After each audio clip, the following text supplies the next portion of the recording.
We are Ilya and Azra, and so far we've spent 1 month traveling Albania, but let's jump back to a year ago when Azra was in Spain and I was building the van. Welcome to Vanlifia.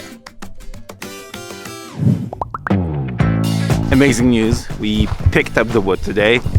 Not so amazing news, I realized later that some of the wood that we got was the incorrect width. And it's only like 3 millimeters. I needed 12 millimeters and I got 15 millimeters instead. Doesn't seem like a lot, it's a really tiny difference, but then if you multiply that by the 5 different panels, we get an entire extra 50 millimeter panel of weight, which was not planned on. And every gram of weight is very important. The extra tires we got proved really useful. Damn, this is damn good exercise. So this is what is called an OSB board. It's a type of particle or chipboard, I guess. It's made of little pieces pressed together with glue. It's a lot cheaper and lighter than regular plywood. And we're using it at different thicknesses to build the floor, which is relatively thin, and the furniture, and then the parts where we're going to be sitting and sleeping on are 18 mils. It's a lot thicker and more durable. I have to confess, I've only used power tools a couple times in my life, so here goes nothing. That's loud.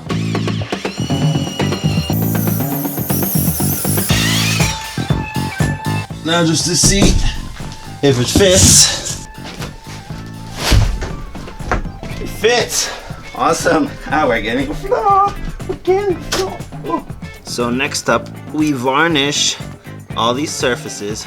Now honestly, I'm using oil-based varnish. It's not the healthiest option, but it is the most protective and is the cheapest.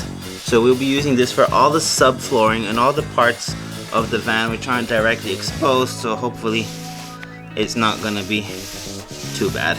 Having a good layer of varnish is important, especially for these sub-elements, because they're exposed to a lot of moisture as you're breathing and life is going on inside the van, and a lot less ventilation because they're under other layers of insulation, under paneling. So it's good for them to have a good protective coat so that they don't bend, they don't warp, they don't intake moisture. We're also preparing, cutting out and varnishing ribs like this, which are gonna go on the inside of the van. They will go here on the inside of the van between the metal on one side and the insulation on this side. On top of this, here's the rib of wood. That's where the paneling is gonna attach to. They say that the hardest aspect of a van conversion is that there are no straight lines. Everything is at some weird curvy angle, vertically, horizontally, widthwise. You're always trying to adjust. You cannot use a level. You can occasionally use a 90-degree angle, like relative to the floor. You don't know how straight that is either because you can never park absolutely straight. So it's crazy. It's raining outside today, so we're kind of limited to this little space over here, working, trying to move around. This is good practice for living in a van. Right now I'm working on the front, and we're gonna try to get 2 panels in the back of the kitchen with a little space in between for just in case you can get between the front and back in case of an emergency. And yeah, both the sides are curved, so it's gonna have to be try and fail 10 times until you get the perfect angle. So we got this contraption for the back of the kitchen, and this is the part when you used to cover this corner. This line is obviously not straight, and neither is this line. It's at an angle going downward. So we can start by roughly drafting this corner that we don't need. It's gonna go off first. And a little bit off the top. And then we go to try 2. Try 2 with a new angle.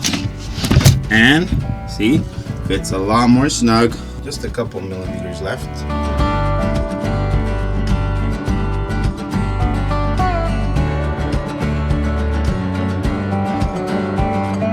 Guys who's with us on the vlog today, Akitsa came from Spain from her Erasmus exchange, and this is the first time she's gonna see the van from literally the cleaning stage when we were just painting the floor and moving out old rubble and stuff, and a lot has changed since then.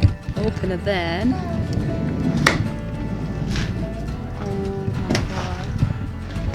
You think you can sleep on that? Oh heck yeah.